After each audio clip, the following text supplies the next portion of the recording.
Hi friends. இந்த வாரம் big பாஸ்ல 2 புவர் பெர்ஃபார்மர தேர்ந்தெடுங்க அப்படின்னு சொல்லும்பொழுது, 2 பேட் பெர்ஃபார்மரோட நேமா வந்தது கமருதீன் அண்ட் பார்வதி. இதனால கமருதீனையும், பார்வதியும் உடனடியா ஜெயில்ல அடைக்கிறாரு பிக் பாஸ். இது எல்லா வாரமும் நடக்கிற பெர்ஃபார்மன்ஸ் தான். குறைவான பங்களிப்பு இந்த வீட்லயே யார் குடுத்திருக்கா அப்படின்றது பிக் பாஸ் எப்பவுமே கேட்பாரு இல்லையா? அந்த மாதிரி எல்லா கண்டஸ்டன்ட்ஸையும் கேட்டதுல நெறைய பேர் சொன்ன 2 நபர்கள் பார்த்தீங்கன்னா, கமருதீனும், பார்வதியும்.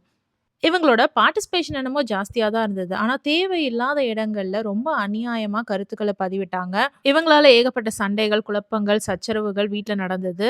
அது மட்டும் இல்லாம பார்வதி தனக்கு கொடுக்கப்பட்ட பொறுப்புகளையும் மதிக்காம, தனக்கு எப்போ வேணுமோ வேலை செஞ்சாங்க. தனக்கு தேவையில்லாத நேரத்துல ரிசைன் பண்றேன்னு சொல்லி அந்த பொறுப்புகள தட்டி கழிச்சாங்க. பார்வதிக்கு இப்படி பல காரணங்கள் இருக்கு. கமருதீனுக்கு பார்த்தீங்கன்னா, வாய் தான். வாயும், கையும் சும்மா இருக்காது. அடிதடி, சண்டைன்னு சொல்லி இறங்குறாரு. ஒரு சண்டைன்னு வந்துருச்சுன்னா, அவங்கள ரொம்ப மோசமா தரக்குறைவா பேசுறது தான் கமருதீனோட வேலையா இருக்கு.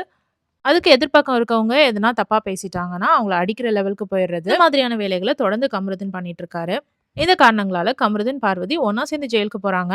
இதுல கலையும் பார்வதி பேர சொல்லியிருப்பாரு போல இருக்கு. அதனால பார்வதிக்கு கலை கூடவே இருந்து கால வாரிட்டானேன்னு சொல்லிட்டு ரொம்ப கோவமா இருக்கிறாங்க. இவங்க 2 பேரு வெளியில வீட்ல இருக்கும்பொழுதே என்னென்னமோ பேசிட்டு இருந்தாங்க. இப்ப தனியா ஜெயில்ல இவங்க 2 பேரும் மட்டும் டைம் ஸ்பெண்ட் பண்ண போறாங்க. நெறைய பேசுவாங்க. அதுல சிலத நம்மளுக்கு காட்டுவாங்க. வெயிட் பண்ணலாம். நமக்கு நெறைய என்டர்டெயின்மென்ட்டோ, கன்டென்ட்டோ காத்துட்டு இருக்குங்க. இந்த வீடியோ புடிச்சதுன்னா சாம்ரியா சேனல சப்ஸ்கிரைப் பண்ணிக்கோங்க. வேற ஒரு வீடியோல திரும்பவும் மீட் பண்ணலாம். Till then, bye from Jemima. Take care.